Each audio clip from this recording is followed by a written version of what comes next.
Congratulations, you're here for our third presenter. We have Keyton Southerland.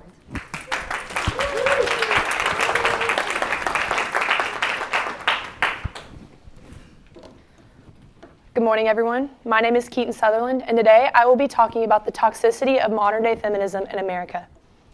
So God created man in his own image. In the image of God, he created him. Male and female, he created them. Genesis 1:27. God created us with a purpose, with gender roles that have existed in all societies globally. Male and female, made in his image, after his likeness. The feminine identity is being erased, but it's not being erased by men, the patriarchy, or the oppressive nature of our great country structure. Women are being erased by other women. The very oppression the early suffragettes ruled against has now become the very foundation upon which their movement is built, disguised as the girl power mentality. In the current women's rights movement, if you choose to stay home and take care of your family, then you're oppressed. If you choose to clean your house while your family's away, you're oppressed. If you choose to make your husband a sandwich before he leaves for work, then once again, you're oppressed. Basically, if you choose to do anything for anyone other than yourself, you're oppressed. Do you believe that you're oppressed because you enjoy taking care of your family and loved ones? Well, the feminist movement is here to tell you exactly why you are. Take a moment and come along on a historical journey with me. It's March 3rd, 1913. You're a 23-year-old woman, you're engaged, and you're well on your way to becoming successful by early 20th century standards. You grew up in the upper middle class of Alexandria, Virginia, along with the rest of your family. You love your life, the idea of a family. However, you don't exactly fit the outline of an early 20th century woman. You grew up closely following the articles and opinions of Stanton and Anthony and actively supporting the suffragette Alice Paul. You love your life, the idea of a family, a husband, attending church, and your job. However, you're missing one thing: independence. You dream of one day gaining the right to vote in order to better your future family. You come across an event happening in Washington, D.C. down Pennsylvania Avenue, the same place where tomorrow Woodrow Wilson will be inaugurated down. You decide for yourself to attend and march alongside your fellow suffragettes. You arrive at where the march will begin, and you stand in awe of the 4,999 other women surrounding you, all ready to fight for the same cause you are. You manage to fight your way to the front, and there you see her, Inez Milholland, sitting astride a white horse wearing a long white cape. The march begins shortly after, and the women around you are jeered, tripped, shoved, and grabbed. And many heard statements such as indecent epithets and barnyard conversations. Even the police enjoyed the jeering remarks of the hecklers, making their own statements such as, "Wear your skirts and they should go home where they belong." Now let's fast forward to November of 2024. You're still a 23-year-old woman living in Alexandria, Virginia. You're still engaged, a member of the upper middle class, and you still love your family. President Donald J. Trump has just regained office. You did your part and you voted. You sent money to the Harris Walls campaign, went door to door advocating for their candidacy, and even drove all over the country attending rallies. You're distraught and scrolling through TikTok to numb your pain. You come across a young woman around your age preaching about the tragedy of these election results, stating that the president-elect will strip women of their rights and impoverish us all. She continues, stating that to fight this, she will be taking up the American 4B movement. Filled with much awe, you decide to join your modern feminist sister. The woman continues, stating that in order to fulfill her role in this movement, she will be shaving her head. In rebellion against the tyrannical powers of the conservative political party, as well as to join the fight for the preservation of reproductive rights. Filled with much admiration, you decide to join your feminist sister in shaving your head. You do more research and discover that the 4B movement originated in South Korea and comes from the South Korean word B, which is shorthand for no. The number 4 represents your 4 restrictions: no marriage, no kids, no dating, no sex, all in an effort to fight against an election result. It is important first to comprehend the original purpose of the feminist movement in order to understand how it has become so drastically distorted. Traditional feminism is defined by the University of Idaho and gender biases as something which fought for equality under the law, the right to vote, the right to hold property, the right to sue for divorce, and the right to equal pay for equal work. Liberty University student Garrity Hamilton Brown defines modern feminism as the perspective that neither gender, but especially women, needs a spouse nor family for ultimate happiness, and that the noblest goal for a young individual to achieve is career and educational advancement. The next term, which is important for us to understand, is the function and idea of the nuclear family unit. This is defined by the Oxford Dictionary as a couple and their dependent children regarded as a basic social unit. The last term, which is imperative for us to understand, is the patriarchy. The patriarchy is also defined by the Oxford Dictionary as a couple in their a system in society or government in which men hold all the power and women are largely excluded from it. Kate Millett, the catalyst leader of the sexual revolution of the 1960s and 70s, author of the book Sexual Politics, commonly referred to as the female Marx and the high priestess of feminism, led meetings of women in an apartment in the West Greenwich Village section of New York City. Each meeting began with the catechism repeating the ideals of the movement. Why are we here today? To make revolution. What kind of revolution? The cultural revolution. How do we make cultural revolution? By destroying the American family. How do we destroy the family? By destroying the American patriarch. How do we destroy the American patriarch? By taking away his power. And how do we do this? By destroying monogamy. How do we destroy monogamy? By promoting promiscuity, eroticism, prostitution, abortion, and homosexuality.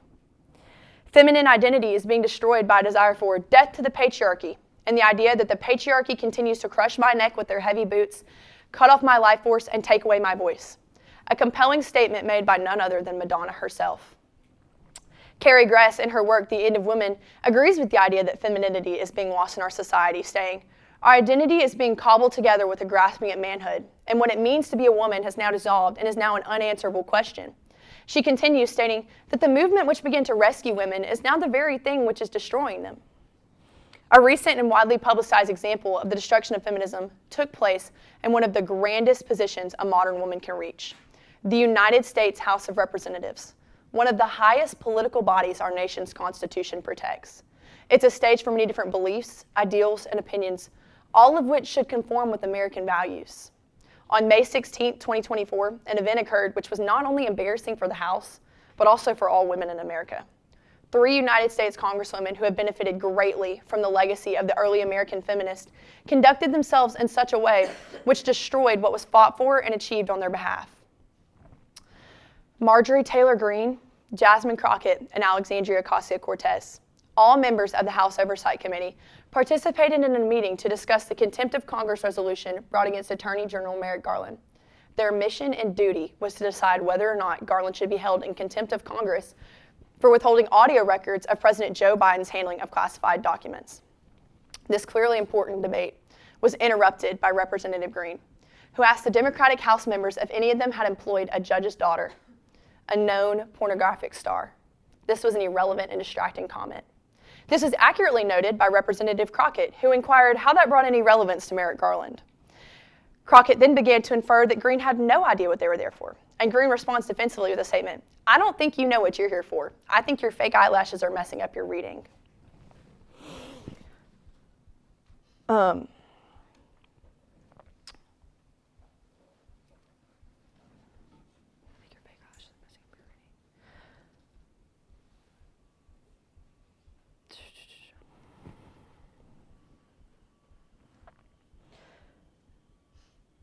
Ocasio-Cortez found issue with this statement and proceeded to say, "I would like to move to take down Ms. Greene's words. That is absolutely unacceptable. How dare you attack the physical appearance of another person?" Greene responds simply with the statement, "Are your feelings hurt?" This only infuriates Ocasio-Cortez further, and the 3 women continue their charade by degrading one another, referring to their colleagues as baby girl. Ocasio-Cortez proceeds to insist upon an apology from Greene, who responds simply with the statement, "I'm not apologizing." She follows this by saying, "Why don't you debate me? You don't have enough intelligence." Would Stanton, Anthony, and Maude approve of this conduct? No, they would not. This is not the professional character for which these women so willingly sacrificed.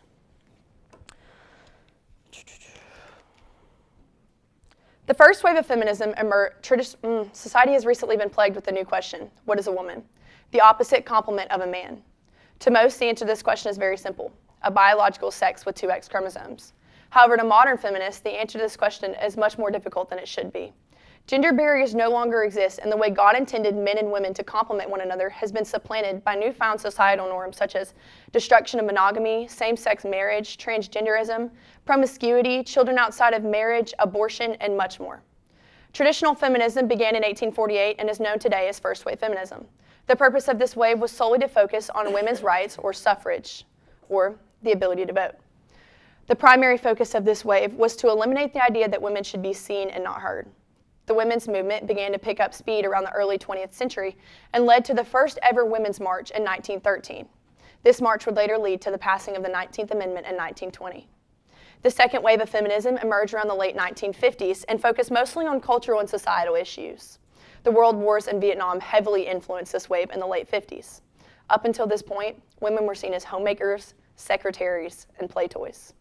The necessity for women to pick up the slack while men were overseas fighting showed women's ability to perform well outside of the home.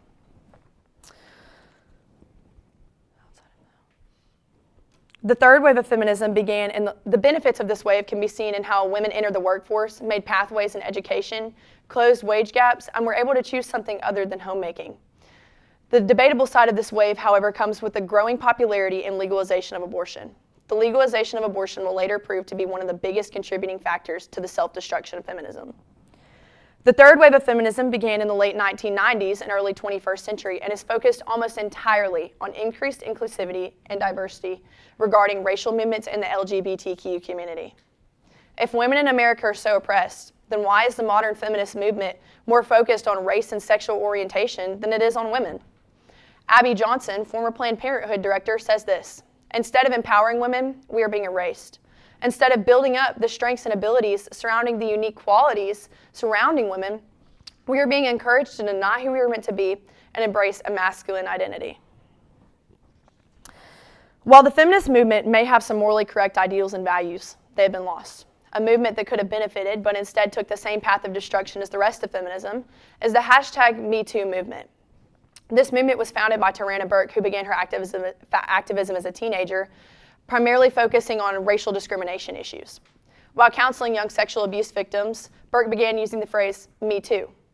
In 2017, the #MeToo movement became a combatant against sexual assault and harassment, primarily from men in authoritative positions toward women who desired equal job recognition.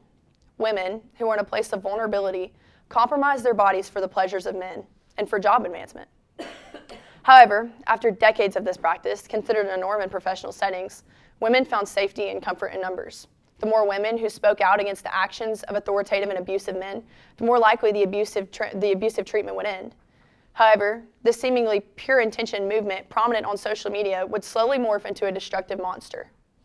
When researching the Me Too movement on social media, a verified Instagram account will appear. One would expect this account to focus on sexual assault awareness. However, the first post you will see contain the phrases, "Happy Transgender Day of Visibility," and "A Love Letter to Black Men."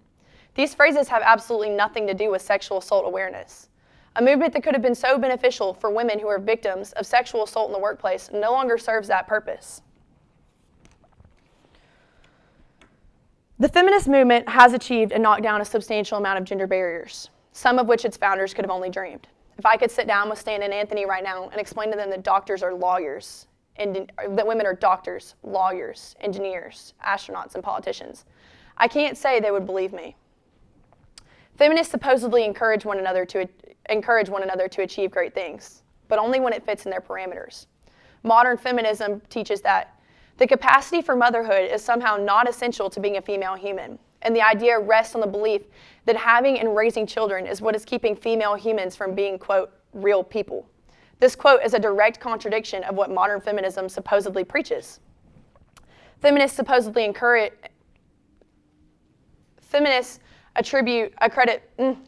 strength to highly educated and financially successful women, but overlook the great women who work at home. I firmly believe that mothers are the backbone of this country. A perfect example of a woman who did not come from a strong educated background, but is accredited with being the catalyst for one of the greatest success stories of the 20th century is Mrs. Sonia Carson, or neurosurgeon Dr. Ben Carson's mother. Dr. Carson, in his book, Gifted Hands, says, "I had a mother who never allowed herself to be a victim no matter what happened. She never made excuses, and she never accepted an excuse from us. If we came up with an excuse, she would ask us, 'Do you have a brain?' And if the answer was yes, then she would respond, 'Then you could have thought your way out of it.'" Sonia Carson does not fit the metrics of success set by the modern feminist movement today. However, I see her as more successful than most female politicians. Why? Because she put her children's success above her own. And she taught them a work ethic and, most importantly, to love the Lord while doing it.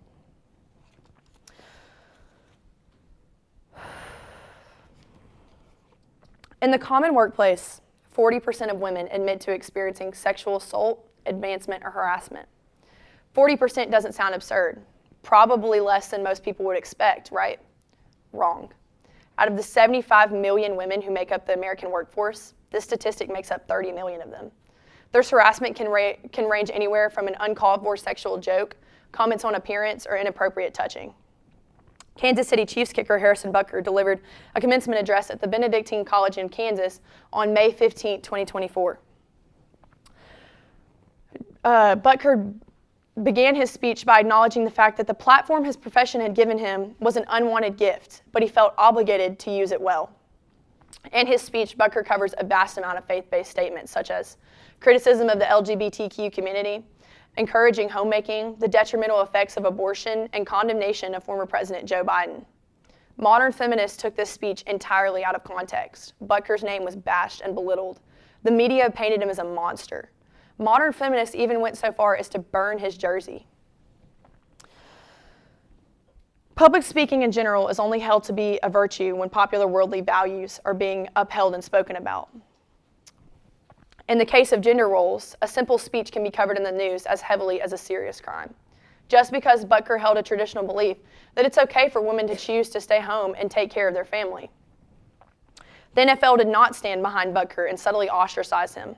Jonathan Bean, Senior Vice President and Chief Diversity and Inclusion Officer at the NFL, made a statement that Harrison Butker gave a speech in his own personal capacity. His beliefs are not those of the NFL as an organization. The NFL remains committed and steadfast in our commitment to inclusion, which only makes our league stronger. In conclusion, the role of women is extraordinary. The God-given ability to carry, nurture, and raise children sets women apart from their male counterparts. Modern feminism actively seeks to destroy and erase women and their unique characteristics. Traditional feminism was necessary for America to get to where it is today. The female voice is heard, it is equal, and it is respected. It is unnecessary to promote male hatred due to a victimization mentality. It is important to note that this thesis is not anti-woman or anti-feminist. This thesis is for the women who feel personally victimized and attacked by the extreme ideals being pushed on them by modern feminists. Ultimately, it's okay to stay home and take care of your family, clean your house, and make your husband a sandwich. And it's also okay to achieve higher education and desire financial stability. No woman should be belittled or made to feel less than because of a career or education choice. It is no longer okay for women to hide behind this excuse of oppression because it's just simply untrue. Thank you.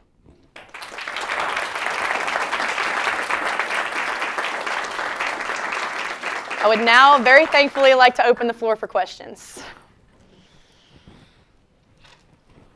Well, Keyton, I have a question. So, how did you come about choosing this topic?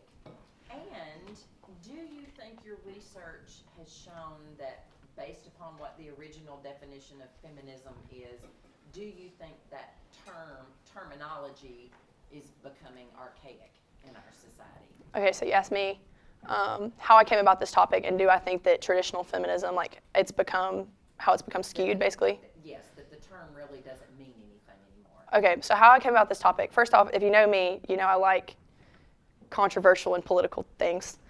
I'm shocked.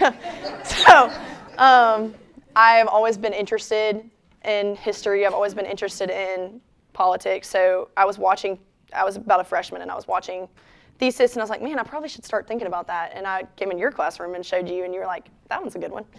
And then also, I came from a family of boys. I was the only girl in my family. And so anything the boys did, I did. So I never felt less than them. And also in my family, I came from a mom who was very educated and achieved a lot of great things in the field of dentistry. And I also came from an incredible grandmother who, did a great job taking care of us and, teaching me cooking and just basic skills of a woman. That sounds controversial. It's not. I don't mean it like that. But that's how I came about it. And the way I think that it's become so skewed, I think that around the 1960s and 70s, whenever things started getting a little loosey-goosey, I think that's when things started to fly off the rails a little bit. I think that people became too, and not even just women, I think our society as a whole became too self-focused. And I think that this idea of, I don't need a man to do anything, became too strong instead of this idea of, what can I do to better myself so I can better my future family and my husband's life?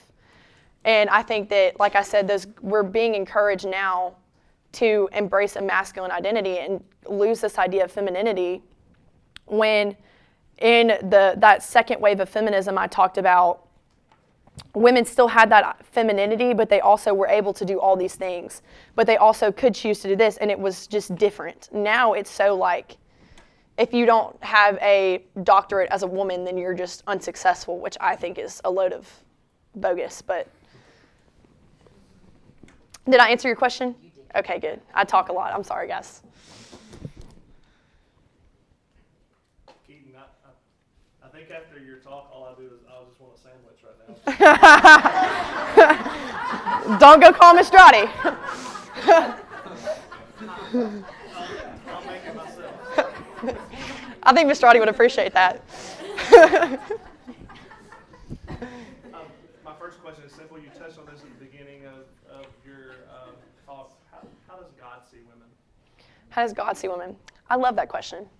I talk toward the end that we have this God-given ability to carry, nurture, and raise children in a way that controversially men can't. So I think that the way God created women to have this capacity for grace, and we're supposed to not be the voice of reason, but like take care of, be something to like come back to. I'm trying to make not sound controversial, guys. But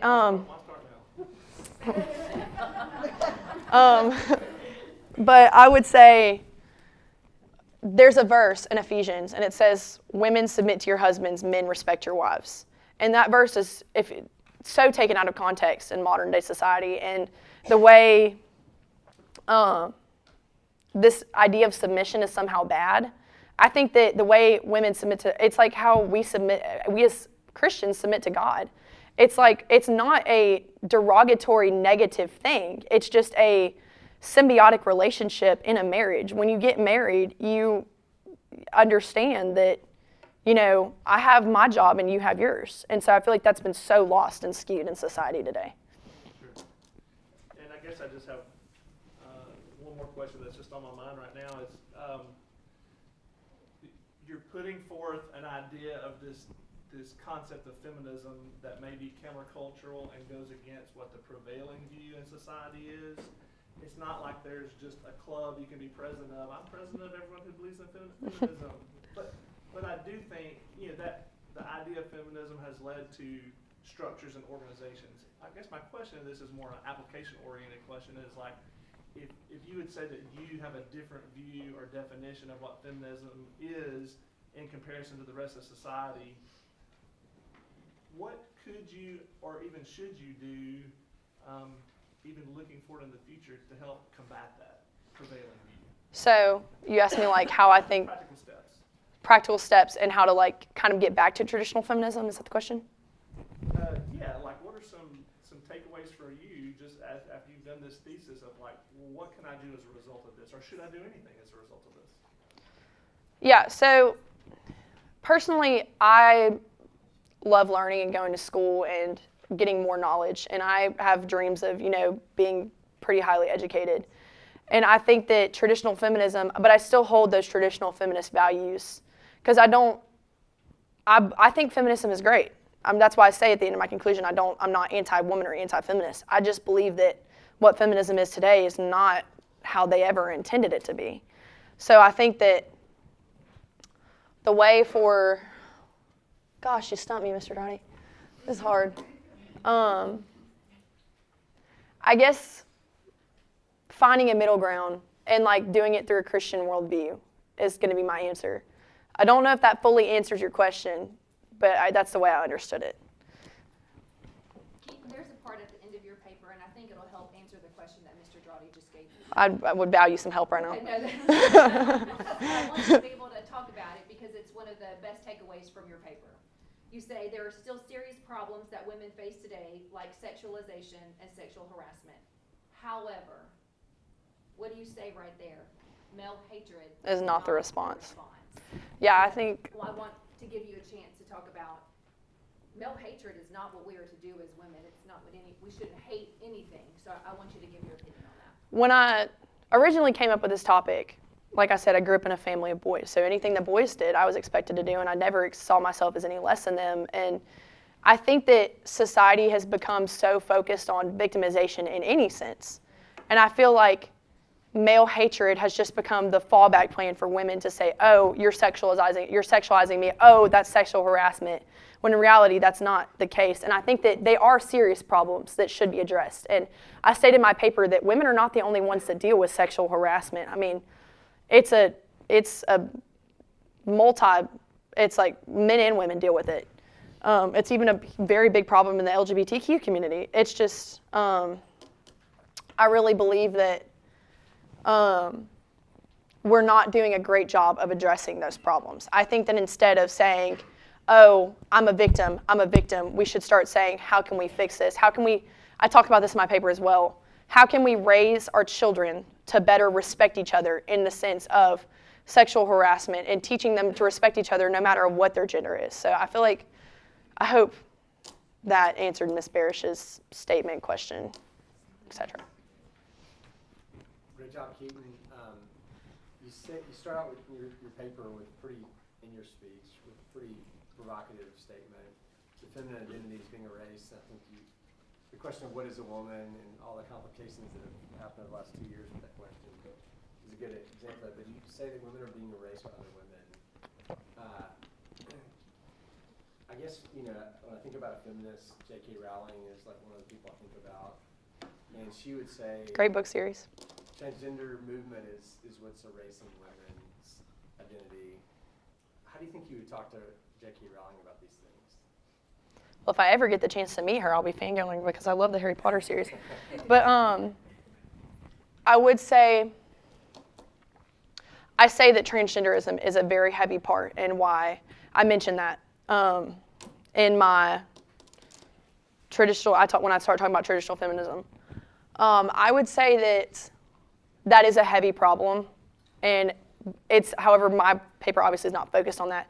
But my argument is that instead of embracing femininity and like I say, those God-given gender roles, we're being encouraged to, have masculine characteristics of,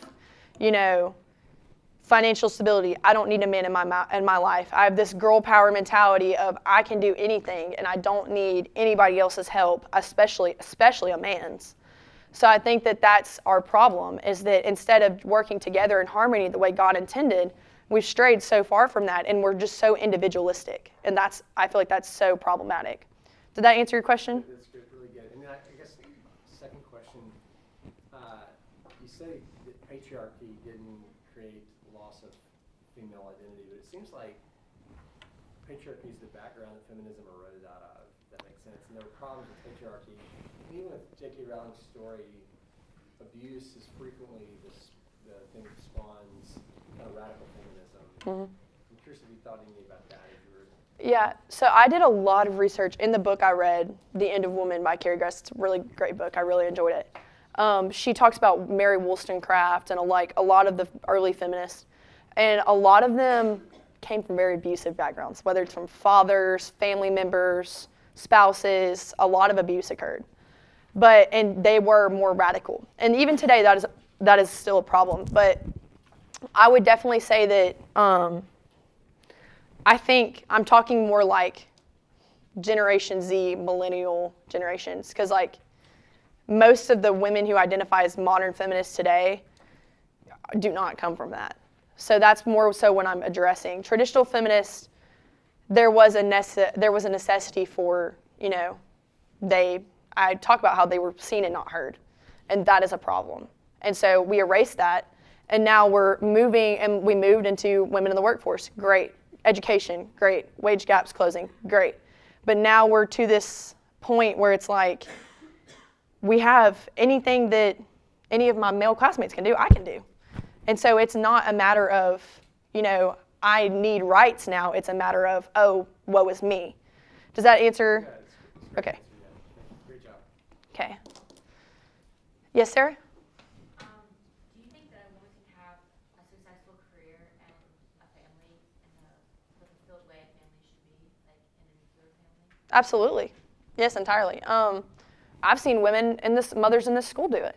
I've seen women in my life do it. I mean, my mom did it. It's just like you can do it. You just have to prioritize it. And if you're not, you have to prioritize it, would be my answer, because it's not like and plus there is you need help from your husband. I mean, that's the ultimate goal. It's a symbiotic relationship again. And you can go to work and you can make money and you can make a lot of money. But also, if you're going to be a mother, you need to prioritize that as well and take care of your children and be there, in their lives. Show up to school events, those kind of things. So I really do believe you can do both. I just think it lies with your priorities. So I hope that answered your question. Thanks, Edgar. I love you.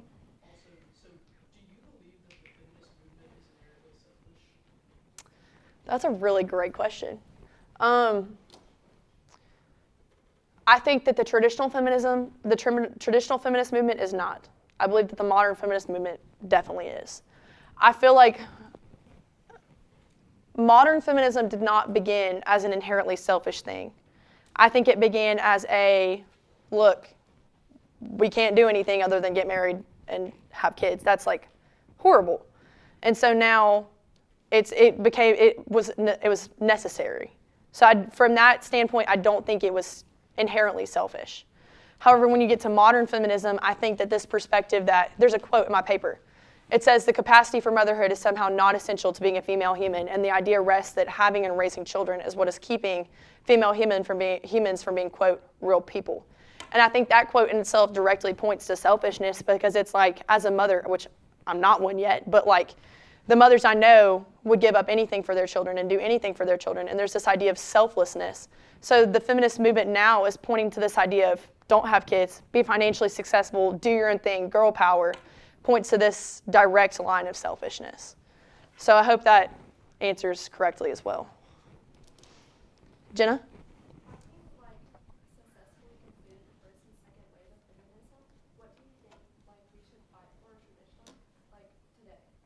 That's a really great question too. If I'm being honest, I think the third wave of feminism is pointless, but obviously feminists didn't ask me. So I would say